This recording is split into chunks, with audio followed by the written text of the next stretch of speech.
So hello everyone, स्वागत है आप सभी का हमारे चैनल सरकारी सफ़र में। आज हम करने वाले हैं जीके का प्रैक्टिस सेट नंबर 6, जो आपको बेनिफिट करेगा आपके एसएससी के सारे एग्ज़ाम्स में। मेनली एसएससी सीजीएल 2026 जो भी एग्ज़ाम आने वाला है उसको टारगेट करके बनाया गया है, लेकिन आप सभी वनडे एग्ज़ाम्स के लिए इसे ले सकते हैं क्योंकि जीके वही आती है। तो चलो फिर बिना टाइम वेस्ट किए शुरू करते हैं अपने प्रैक्टिस सेट को। ये रहा पहला क्वेश्चन आपकी स्क्रीन पर। 2026 फीफा वर्ल्ड कप का आगाज कहाँ हुआ? Where did the 2026 FIFA world cup start? Mexico में, यूएसए में, कनाडा में या फिर अर्जेंटीना में? तो इसका जो आगाज हुआ था वो हुआ था आपके कहाँ? ऑप्शन ए मैक्सिको में। लेकिन फीफा वर्ल्ड कप को होस्ट कहाँ कहाँ किया गया? वो आपके किया गया है इन तीनों कंट्रीज में, मैक्सिको, यूएसए और कनाडा, इन तीनों ने इसे होस्ट किया है। और जो फीफा वर्ल्ड कप जीता है 2026, वो किसने जीता है? वो आपकी जीता है स्पेन ने। स्पेन विजेता रही है और उसने किसे हराया था? उस इसने आपके अर्जेंटीना को हराया। अर्जेंटीना उपविजेता रही, 1-0 से इसे मात दी थी। स्कोर कार्ड आप ध्यान रखेंगे, ठीक है। यूएन ने 2026 को किसका अंतर्राष्ट्रीय वर्ष घोषित किया? UN declared 2026 as the international year of मोटा अनाज के लिए, सहकारिता के लिए, रेजिलेंट और पशुपालक के लिए या फिर क्वांटम तकनीक के लिए? तो ये किया आपके ऑप्शन सी, रेजिलेंट और पशुपालक के लिए। और 2026 को है ना महिला किसान वर्ष भी माना गया है। महिला किसान वर्ष भी घोषित किया गया है। महिला किसान वर्ष भी इसे घोषित किया गया है 2026 को, ठीक है। सॉरी, अगला क्वेश्चन। किस वायलिन वादक को पद्म विभूषण मिला? एन राजन को, केटी थॉमस को, धर्मेंद्र को या पी नारायण को? तो ये जो मिला है आपके एन राजन को मिला है। और 2026 में कुल कुल कितने? कुल 131 पद्म पुरस्कार दिए गए हैं। कुल कितने? 131 पद्म पुरस्कार दिए गए हैं, ठीक है। अंबुबाची मेला किस राज्य के कामाख्या मंदिर में आयोजित किया जाता है? असम में, उड़ीसा में, त्रिपुरा में या फिर पश्चिम बंगाल में? तो इससे आप इस क्वेश्चन से आपके दो क्वेश्चन बन रहे हैं। एक तो अंबुबाची मेला कहाँ आयोजित किया जाता है, दूसरा कामाख्या मंदिर किस राज्य में स्थित है? तो इसका जो राइट आंसर होगा, कामाख्या मंदिर जो है ना वो कहाँ पर है? वो आपके असम में है। कहाँ पड़ता है? आपके असम में पड़ता है। वहीं पर आपका अंबुबाची मेला भी लगता है। कहाँ पर? असम के गुवाहाटी में ये लगता है, ठीक है। गुवाहाटी, सॉरी, ये आपके गुवाहाटी में।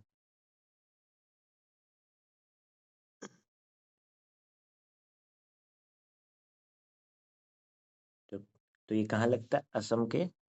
असम के ये गुवाहाटी में लगता है, ठीक है। असम के गुवाहाटी में कामाख्या मंदिर है, वहीं पर आपका अंबुबाची मेला भी लगता है। अगला क्वेश्चन। 9 जनवरी को प्रवासी भारतीय दिवस क्यों मनाया जाता है? संविधान लागू होने के कारण, महात्मा गांधी दक्षिण अफ्रीका से भारत लौटे थे उस वजह से, या दांडी मार्च शुरू हुआ था, या फिर भारत छोड़ो आंदोलन शुरू हुआ था? तो ये मनाया जाता है आपका ऑप्शन बी, महात्मा गांधी दक्षिण अफ्रीका से भारत इसी दिन लौटे थे, तो इसलिए इसे प्रवासी भारतीय दिवस भी मनाया जाता है। अगला क्वेश्चन।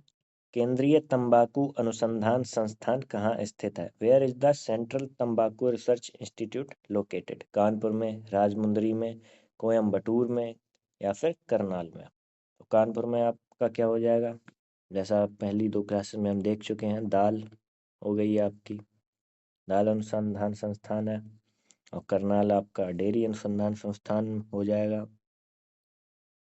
और जो केंद्रीय तंबाकू अनुसंधान संस्थान है वो आपका कहाँ पड़ेगा? वो आपका पड़ेगा राजमुंदरी में। कहाँ पर? राजमुंदरी में। और जो कहाँ पड़ता है? आपके आंध्र प्रदेश से में है। कहाँ पर है आपके? ये आपके आंध्र प्रदेश में है, राजमुंदरी, ठीक है। अगला क्वेश्चन। विश्व व्यापार संगठन WTO ने 1995 में किस संस्था की जगह ली? गेट की, WHO की, IMF की या फिर लीग ऑफ नेशंस की? तो लीग ऑफ नेशंस जो है ना, ये आपके कब बना था? ये बना था आपके 1919 में बना था। और अब इसकी जगह क्या आ गया है? अब आपकी इसकी जगह यूनाइटेड नेशंस, UN ने इसकी जगह ले ली है। तो इसका और WTO की जगह किसने लिया? वो गेट की जगह आया है। ठीक है, GATT, general agreement on tariffs and trade. ठीक है, अगला क्वेश्चन। उस्ताद सुल्तान खान और अब्दुल लतीफ खान किस वाद्य यंत्र के प्रसिद्ध वादक हैं? सरोद के, सितार के, सारंगी के या फिर बीड़ा के? तो ये सारंगी बजाते थे। ऑप्शन सी सारंगी इसका राइट आंसर हो जाएगा। और सरोद के जो प्रसिद्ध वादक हो जाएंगे वो कौन कौन हो जाएंगे? एक हो जाएंगे आपके अली अकबर खान। कौन? अली अकबर खान, अली अकबर खान। और आपके अमजद अली खान। ये सरोद से संबंधित है, इन्हें भी आप ध्यान रखेंगे। अगला क्वेश्चन। बथुकम्मा किस राज्य का एक प्रमुख त्योहार है? तेलंगाना का, आंध्र प्रदेश का, केरल का, कर्नाटक का? तो ये हो जाएगा बथुकम्मा तेलंगाना का। कहाँ का है ये आपके तेलंगाना का है। और यहाँ पर बथुकम्मा के अलावा और कौन से त्योहार मनाए जाते हैं? आपका बोनालू मनाया जाता है। कौन सा? बोनालू भी यहीं मनाया जाता है। और आपका मेधाराम यात्रा भी यहीं होती है। ठीक है, अगला क्वेश्चन। बंदी प्रत्यक्षीकरण, हैबियस कॉर्पस रिट का शाब्दिक अर्थ क्या है? हम आदेश देते हैं, शरीर को प्रस्तुत करना, किस अधिकार से या फिर मना करना? तो इसका शाब्दिक अर्थ हो जाएगा क्या? शरीर को प्रस्तुत करना। ऑप्शन बी, शरीर को प्रस्तुत करना। ठीक है, अगला क्वेश्चन। वर्तमान में भारतीय संविधान में कितनी अनुसूचियां, शेड्यूल्स हैं? तो मूल संविधान में कितनी थी? वो थी आपकी तब कुल आपकी 8 मूल संविधान में अनुसूचियां थीं। मूल संविधान में, ठीक है, मूल संविधान में आपकी 8 अनुसूचियां थीं। लेकिन वर्तमान में आपकी ऑप्शन सी राइट आंसर होगा, 12 अनुसूचियां हैं। ठीक है, अगला क्वेश्चन। किस संविधान संशोधन द्वारा प्रस्तावना प्रस्तावना में समाजवादी, सोशलिस्ट, पंथनिरपेक्ष, सेकुलर और अखंडता, इंटीग्रिटी शब्द जोड़े गए थे? 42वें संविधान संशोधन से, 44वें संविधान संशोधन से, 61वें संविधान संशोधन से या फिर आपके 73वें संविधान संशोधन से? प्रस्तावना जो है ना, उसमें केवल आज तक आपका केवल एक ही बार संशोधन हुआ है। आप ये भी ध्यान रखेंगे। और वो कब हुआ था? वो हुआ था आपका 42वां संविधान संशोधन। ठीक है, अगला क्वेश्चन। भीमबेटका की रॉक कट गुफाएं जो पुरापाषाण काल से संबंधित है किस राज्य में स्थित हैं? गुजरात में, मध्य प्रदेश में, महाराष्ट्र में या फिर आपके राजस्थान में? तो वो हो जाएंगी आपकी मध्य प्रदेश में। भीमबेटका की रॉक कट गुफाएं आपके मध्य प्रदेश में स्थित हैं। और महाराष्ट्र में कौन सी हो जाएंगी? महाराष्ट्र में आपकी अजंता और एलोरा की गुफाएं हैं। अजंता और एलोरा। ठीक है, अगला क्वेश्चन। मनुष्यों द्वारा खोजा गया पहला धातु कौन सा था? Which was the first metal to be discovered by human? तो सबसे पहले लोहा, कांस्य, तांबा या फिर सोना? तो इसका आंसर होगा आपका तांबा। ठीक है, तांबा इसका राइट आंसर हो जाएगा। भारत पर आक्रमण करने वाला पहला इस्लामी और अरब आक्रमणकारी कौन था? महमूद गजनबी था, मोहम्मद गौरी था या फिर मोहम्मद बिन कासिम या फिर चंगेज खान? तो वो हो जाएगा आपका ऑप्शन सी, मोहम्मद बिन कासिम पहला इस्लामी और अरब आक्रमणकारी था। और इसने कहाँ हमला किया था? इसने सिंध में हमला किया था। सिंध में हमला किया था। वहाँ कौन राजा थे? राजा दाहिर थे। इन्हें हराया था, राजा दाहिर को हराया था जो उस समय सिंध के शासक थे।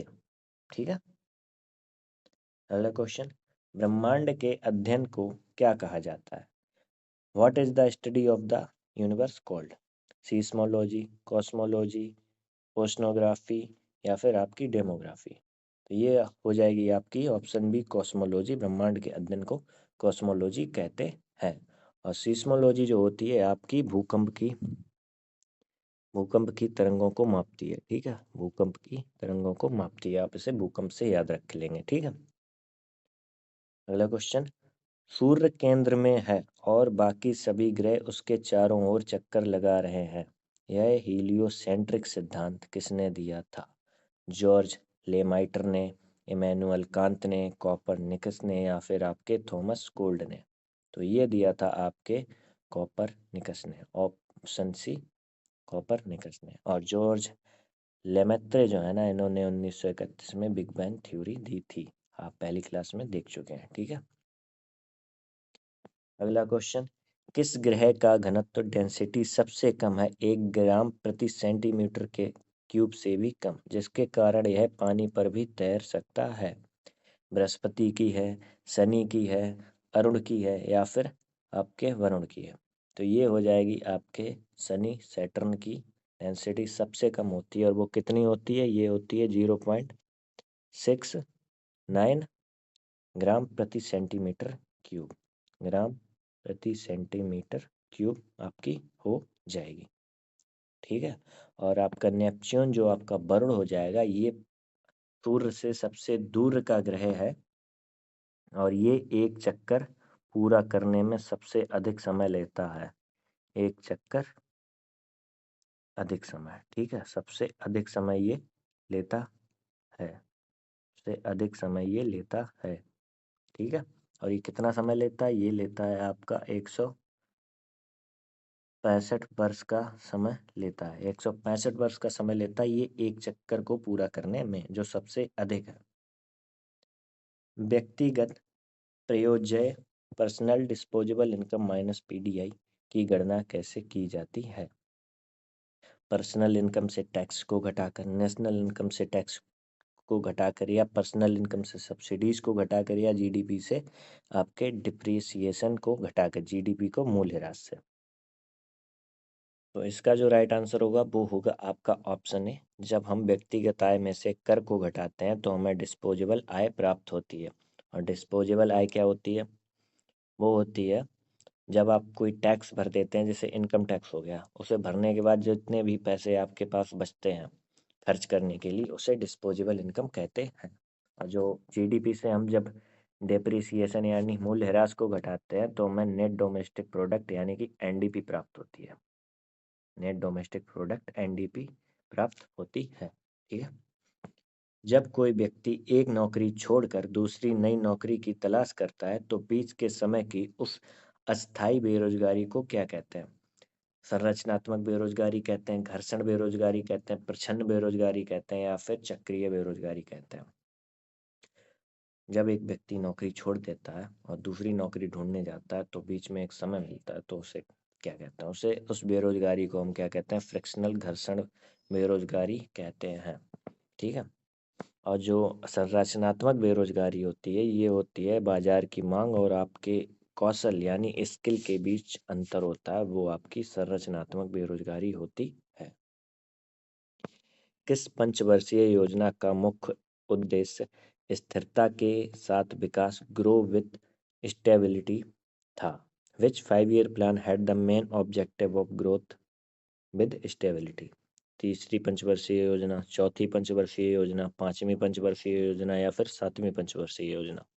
तो ये थी आपकी चौथी पंचवर्षीय योजना, जो कब से कब तक थी? ये थी आपकी 1969 से 1974 तक आपकी ये थी।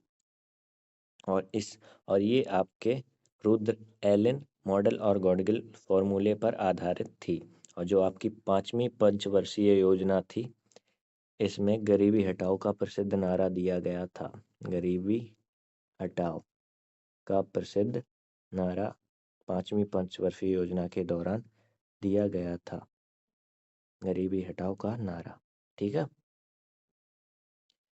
विद्युत परिपथ में विभवांतर को मापने के लिए किस यंत्र का उपयोग किया जाता है? एमीटर एमीटर का किया जाता है, गैल्वेनोमीटर का किया जाता है, वोल्ट मीटर का किया जाता है, या फिर रियोस्टेट का किया जाता है। तो ये जो कि उपयोग किया जाता है वो आपके volt meter, option C volt meter का उपयोग किया जाता है। अब विभवांतर जो है ना आपका, जो ये विभवांतर है इसकी जो है ना वो एसआई इकाई क्या हो जाएगी, इसकी जो एसआई इकाई होगी वो आपकी वोल्ट हो जाएगी। क्या हो जाएगी आपकी? वोल्ट एसआई इकाई इसकी हो जाएगी। ठीक है। और जो अमीटर का उपयोग होता है ये आपके विद्युत धारा को मापने के लिए किया जाता है।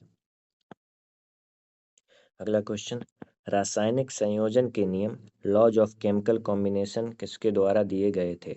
जॉन डाल्टन के द्वारा, एंटोनी लेवोइजियर या फिर जोसेफ प्राउस्ट के द्वारा, या जे जे थॉमसन के द्वारा, या फिर डेमोक्रिटस के द्वारा?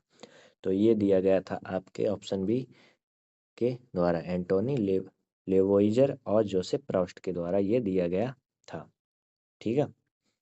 और जो आपका जॉन डाल्टन ने है ना, इसने परमाणु सिद्धांत, एटॉमिक थ्योरी दी थी। इन्होंने, जॉन डाल्टन ने क्या दिया था? इन्होंने दी थी परमाणु सिद्धांत, इन्होंने दिया था परमाणु सिद्धांत, इन्होंने दिया था।